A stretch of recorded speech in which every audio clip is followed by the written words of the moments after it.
Hello, everybody. Yesterday was not a good day for Barry Morphew. It turns out his missing wife, the missing woman from Colorado, the woman who was missing since 2020, well, her body was found and indictments were made, and so was an arrest for possible homicide. So let's get into it. We're going to talk about this indictment. We're going to look at what it says. We're going to look first at a little news clip from the press conference. Thanks for joining me, guys. Stay with me to the end so that there's no misunderstanding. And I want to hear what you have to say. So please leave that in the comments as well. Love you.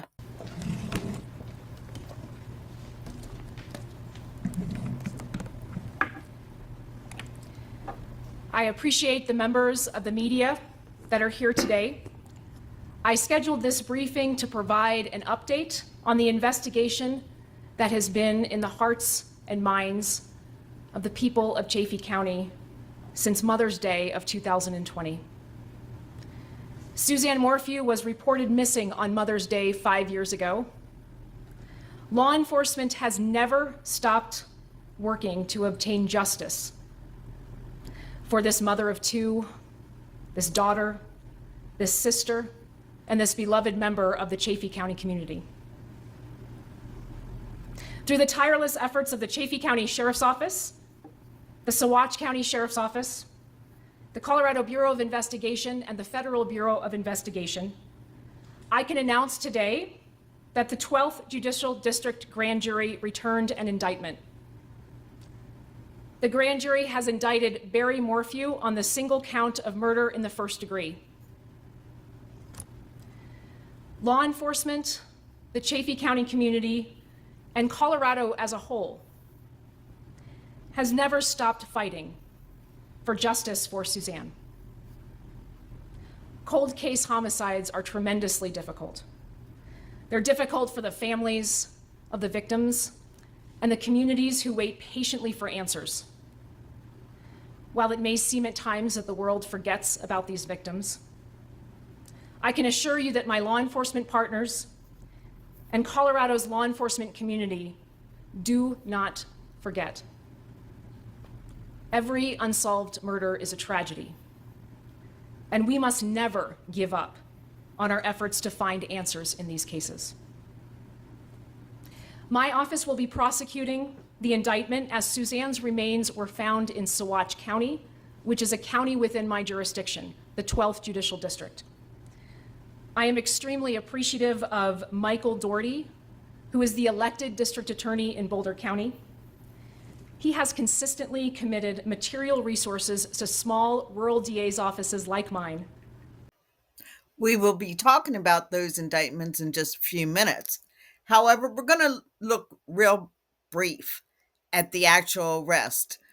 And I got to tell you, this came as a shocker, completely blindsided him. So let's have a look here. Colorado didn't tell us why Barry Morphew was here in Arizona, but we found a connection. And now that this indictment is unsealed, it's revealing more details about the murder. I don't have anything to worry about. I've done nothing wrong. Barry Morphew from Colorado back in jail tonight for murder after being arrested by troopers in Gilbert for the death of his wife, Suzanne. How did he end up here? Arizona's family looked through public records and found one of his daughters lives in the valley. It has been a long road. It has been a long road, and the families of the victim have been so patient. On Mother's Day in 2020, a neighbor reported Suzanne missing. Her husband was the prime suspect. Detectives arrested and charged him with murder, but they never found her body and the case was dismissed. Until 2023, when her remains were found an hour away from their home. This now unsealed indictment shows she was poisoned with an animal tranquilizer. Her husband was found to be the only person in the state with a prescription.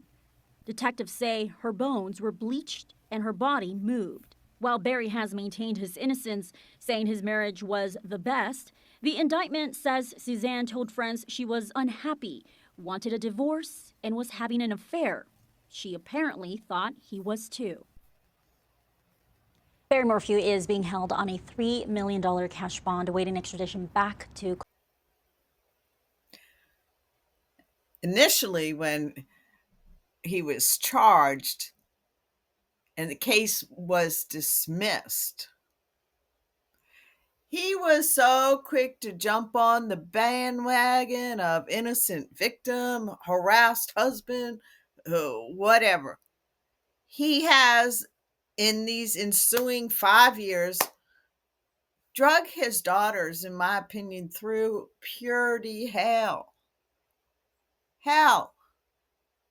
Because now all they wanted was to be healed. All they wanted was healing. I can't even imagine the trauma, the, you know, flashback that they must be experiencing. My heart really goes out to these girls.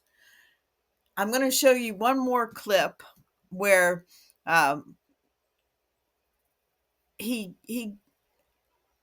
is actually now he's speaking up. He's going public along with his daughters, who seem like the most beautiful, sweetest things in the world. So let me just let you listen to it. We've been silent for a long time, and we've decided that we finally want to break the silence. This morning, just days before the second anniversary of her disappearance, the family of Suzanne Morphew is speaking out for the first time since the murder charges against her husband were dropped. It's been an emotional roller coaster, but we feel like we can finally take our first steps in healing, which is a blessing. And yeah, we just know our dad better than anyone else. And we know he was not involved in our mom's disappearance. Mallory and Macy Morphew, standing by their father, who investigators believed was responsible for their mother's disappearance 2 years ago. The three, seen walking out of court arm in arm just moments after the charges against him were dropped. We want to heal. We feel like we haven't been able to heal these past 2 years. The family says Suzanne left her Colorado home for a bike ride, but never returned. I just love my girls. And I love my wife. And I just want her to be found. But investigators told a different story, arresting Barry Morphew. The charges ranging from first-degree murder to tampering with physical evidence. Prosecutors argued that Morphew discovered his wife was having an affair, then murdered her, disposed of her body, and staged a bike crash in a rural area. Releasing this body camera footage from the hours after she was reported missing, police saying Morphew touched evidence. Hey, could you not touch the bike with your hands, please?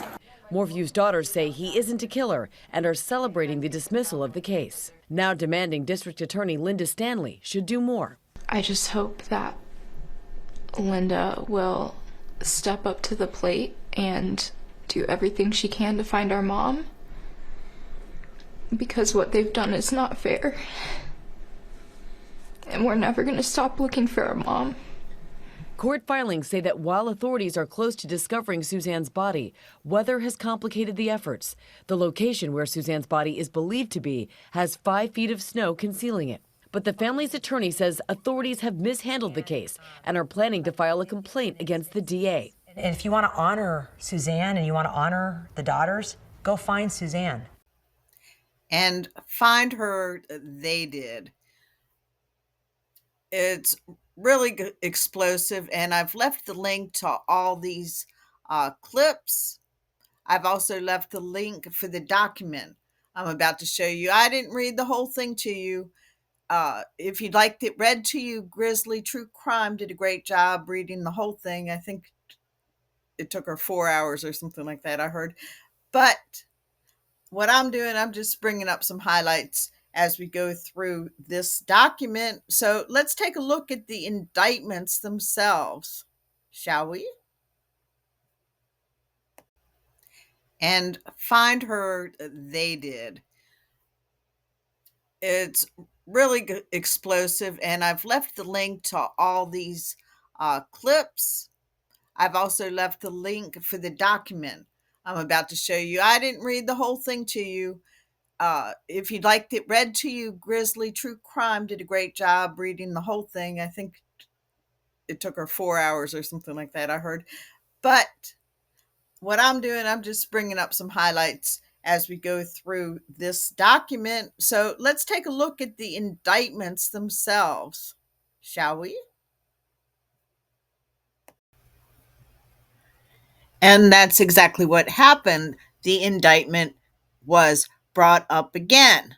It really breaks my heart the way he has tortured those beautiful daughters that he doesn't deserve, in my opinion, allegedly.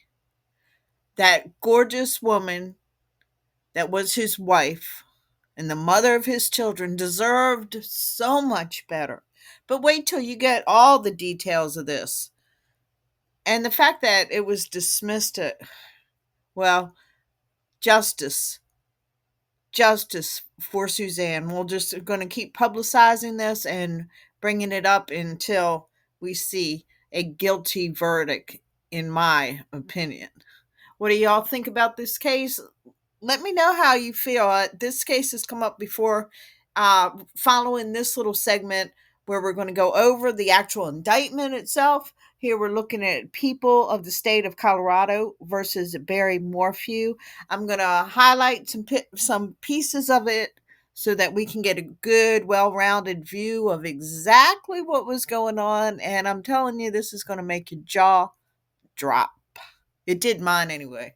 So let's go ahead and take a look at this, and then we'll go into a little bit of the backstory just so we can have a refresher. In my opinion, an extensive amount of time has gone by since we've last looked at this case. And I'm really glad that it's come up again under these circumstances. But again, my heart really breaks. I mean, there's no winners in such a selfish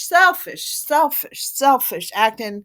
If he did it the way that he's being perpetrated to do, allegedly, or whatever, however you want to say it, he it's just sick, man. It's just so sorry. But it seems like he's got a lot of problems, and we'll talk a little bit about that as well. All right, so we're looking at here the people of the state of Colorado versus Barry Morphew. I'm just going to make this a little bigger for myself here so I can read it. Okay.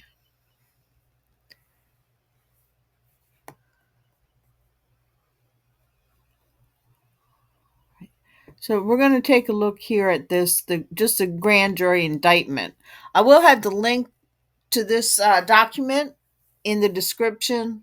And if you don't feel like reading it yourself, Grizzly True Crime did a great job.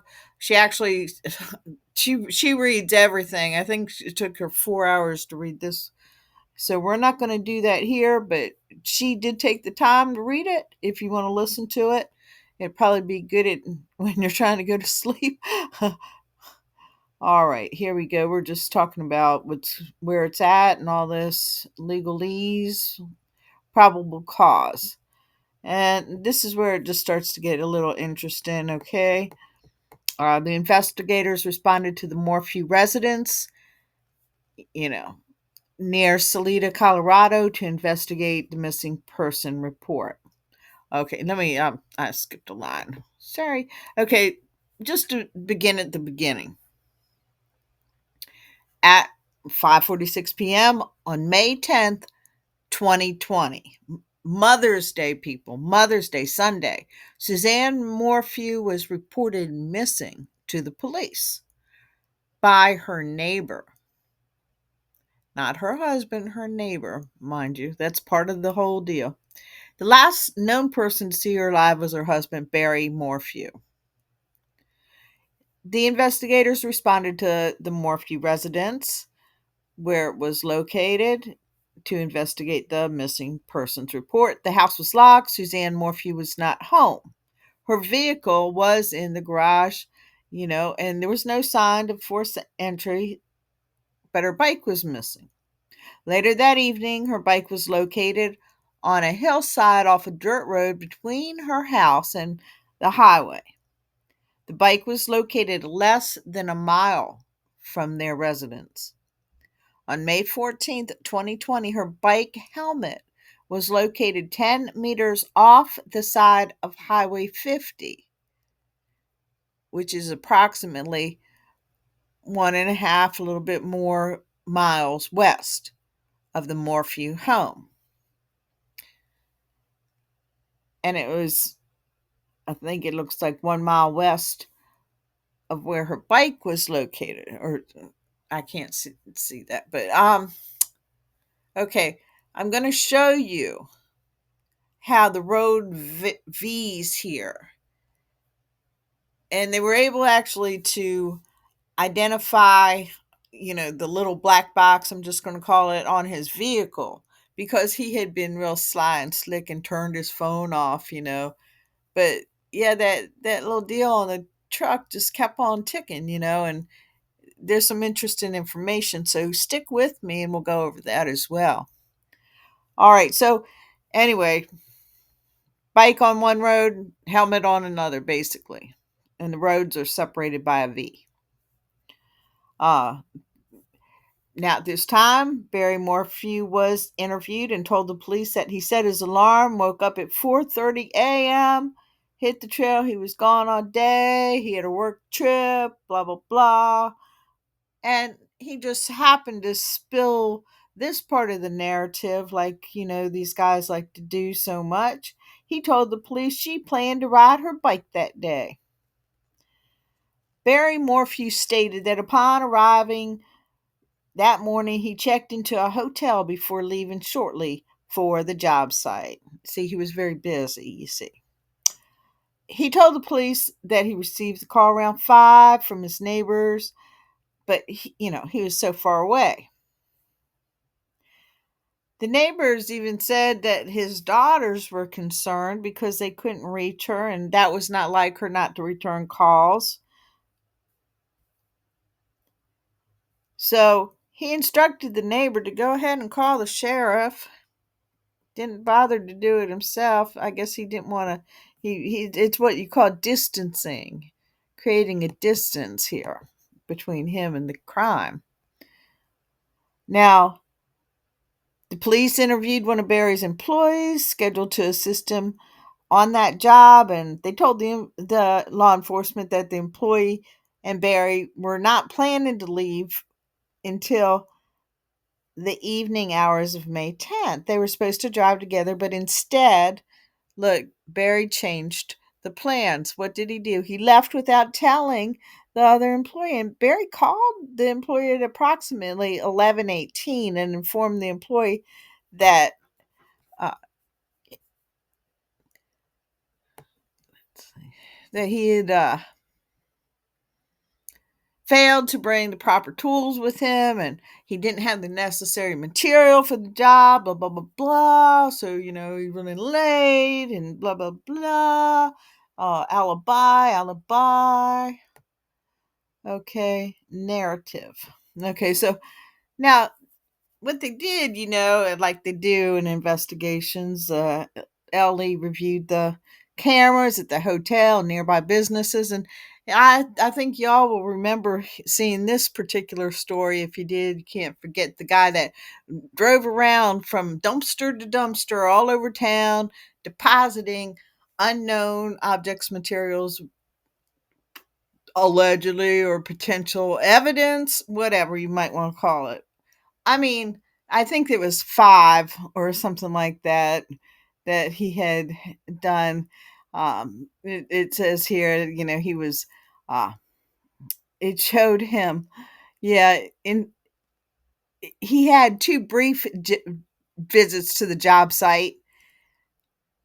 But it also showed him through other cameras around town, showed him driving around to various locations, discarding unknown items in separate trash cans. The hotel footage showed Barry arriving back at the hotel room and remaining in the room for, it looks like about, what's that, 4.5 hours or something like that. His statement was inconsistent. Blah. His statement was inconsistent to the police, and he was in the hotel and not at the job when he received a call about his wife. Suzanne Morphew being unresponsive and missing. These kind of stories just really get my blood boiling, people. Now, in the early interviews, he just was like talking so much like people do in these types of situations. What a wonderful marriage they had, how happy they are together. I've seen that time and time again, and true to form, the probable narcissist, Barry Morphew, told law enforcement that his marriage to Suzanne was just the best and that the two had a wonderful weekend together. Now, when Barry was asked whether Suzanne would say anything different about the relationship, Barry said no. Was that because perhaps he knew she couldn't say anything at all? I mean, that's my thought on that one, real quick. Because I think the answer would be, well, you'll have to ask them. I can't really say. Barry Morphew's statement about his marriage to Suzanne were inconsistent with other witnesses' accounts and evidence located. Specifically, they learned that Suzanne had confided that she was unhappy. In fact, she told one of her neighbors she had no peace when he was in the home. This is what you call coercive control. This is domestic, the A word. This is a horrible place to be. And my heart really goes out to Suzanne and her daughters having to watch the situation unfold as it was. Well, Suzanne actually had met up with an old school chum, whatnot, and I guess they sparked a flames, whatever you might want to call it, rekindled, and they began having an affair. He lived out of state, but they communicated daily over, a couple of apps, couple different apps on the phone. And her last message to him actually was on one of those apps just 32 minutes before Barry Morphew returned home that day. 32 minutes. So, what you're looking at is the overall timeline of the week, her disappearance that coincides with her daughter, the only other occupant of the Morphew residence. Let's see. I'm trying to move the screen over just a little bit. Oops. All right. Well,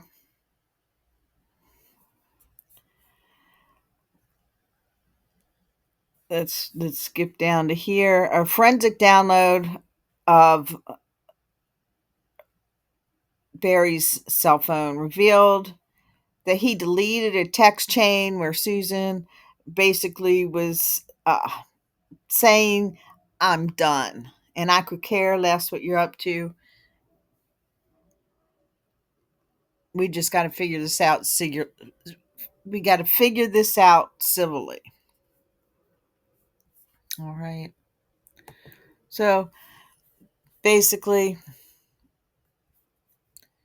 she's saying that their marriage was over, and this is the most dangerous time for anybody in this type of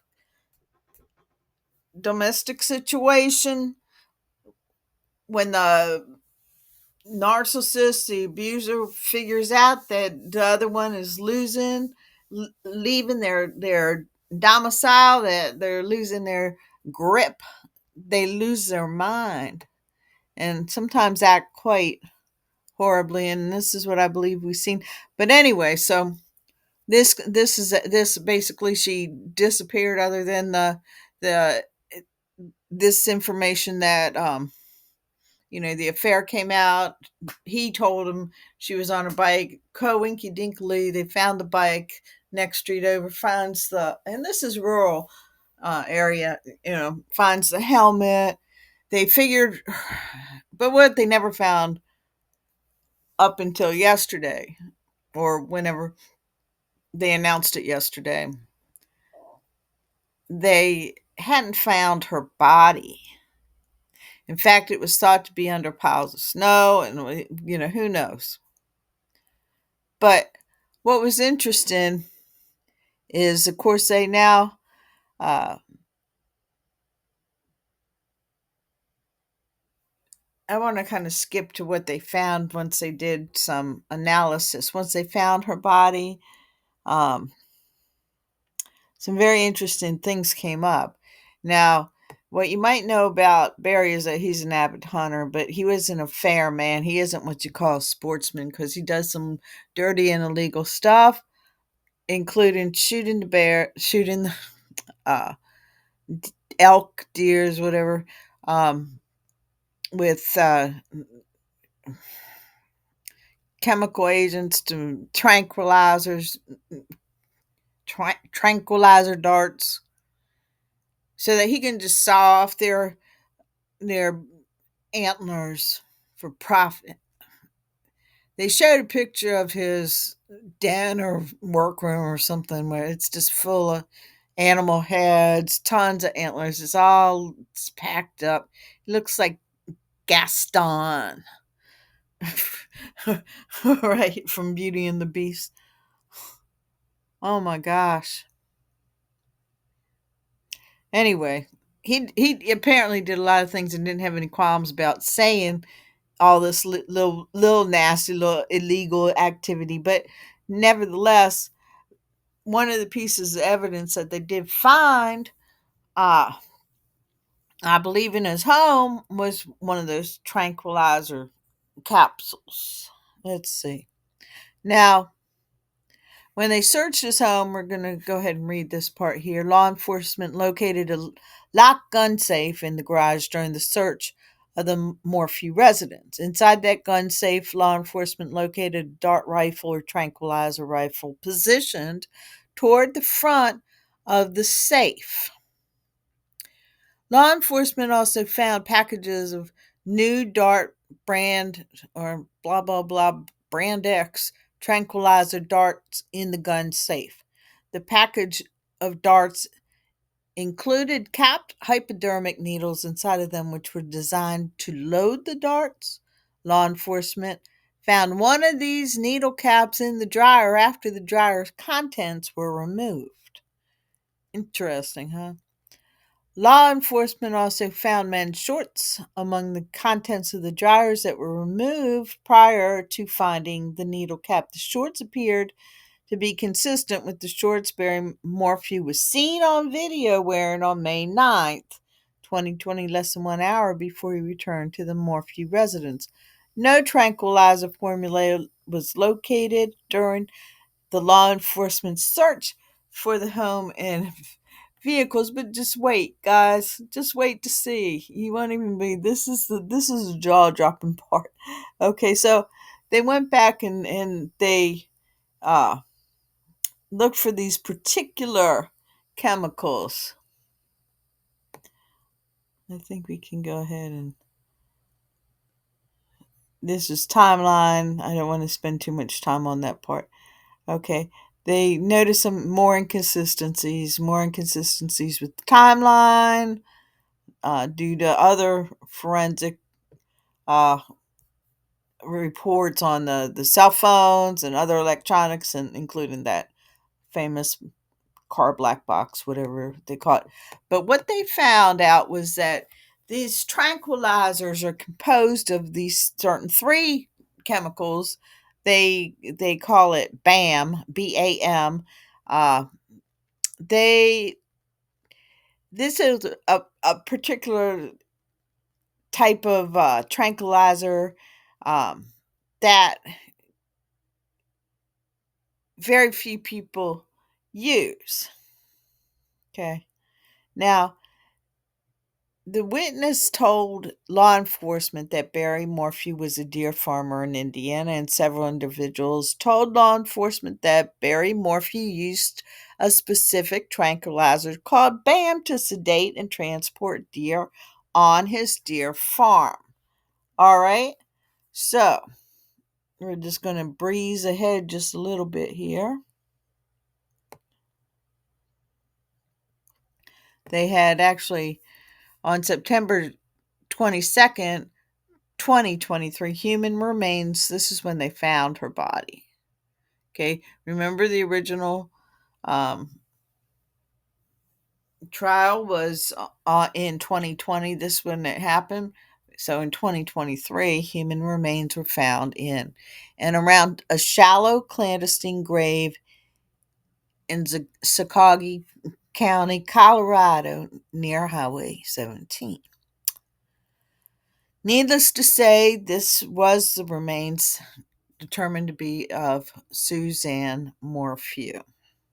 The majority of her bones were recovered. God rest her soul in peace. So, a lot of her bones, it turned out, were bleached significantly. It just so happens that that hotel room he went back to, his roommate, remember the other employee, said that the room smelled very strong of bleach. So, there was no visible trauma that they could deduce, but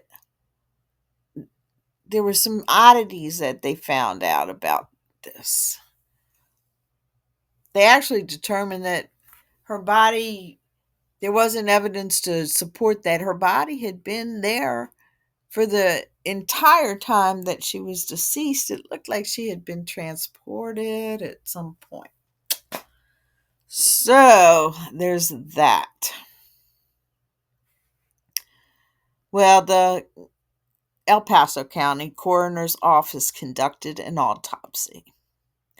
They did the toxicology testing, and sure enough, they didn't find one, they didn't find two, but they found all three chemical agents, the BAM, the BAM, or combination of butorphanol. Oh, that's good. Azaparone and metamidine. All right. Bam. Yep. Not one, not two, but all three. So now they declared the manner of death as homicide by unspecified means in the setting of the BAM intoxication. Okay. Isn't that something? So there you got a big old link. They found some interesting information here.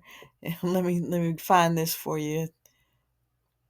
Like I said, I have the link to this, and if you're interested in seeing it thoroughly, I'm just trying to pick out the most interesting information because sometimes it can get a little overwhelming. All right, so this is what I found particularly interesting. Records were obtained for BAM prescriptions related to Barry Morphew. Now, the records were also obtained for BAM prescriptions for all persons within the counties with adjacent counties to where the Morphews lived. So not just their county, but all the little surrounding counties that touched their county and where Suzanne's Morphews remained were located. Now, those records show that Barry Morphew obtained and filed several prescriptions for BAM while living in Indiana, and Barry Morphew's last purchase of BAM by prescription was in March of 2018. Now, Barry, and the crime was committed in 2020. Now, Barry obtained multiple kits, and each kit contained multiple doses. Just a few months before the Morphews moved to Colorado, so he's bulked up on the stuff. Okay, records further showed that no other private citizens or private businesses in any way of the surrounding counties had purchased BAM prescriptions from 2017 to 2020.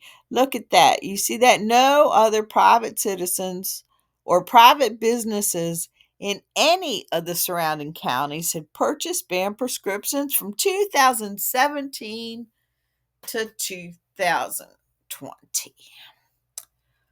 Well, that doesn't look too good for you, dude, does it? Yeah, I found that part. That part. Oh my gosh. So anyway, they got him up.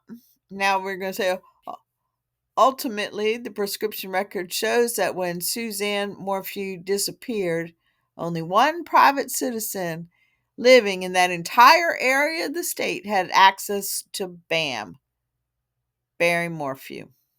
All offenses against the peace and dignity of the people of the state of Colorado. And so this indictment has been filed. He was immediately put under arrest, and it all came as a big surprise to him. They did not give him a chance to flee. Oh no. They want his butt ground to. So what looked like a picture perfect family turned out to be a house of horrors. This is an ongoing case, and I will be bringing you the updates for it. I appreciate you joining in with me and taking the time to watch this video. I really appreciate you. Thank you and enjoy the rest of your day, and I'll see you in the next video.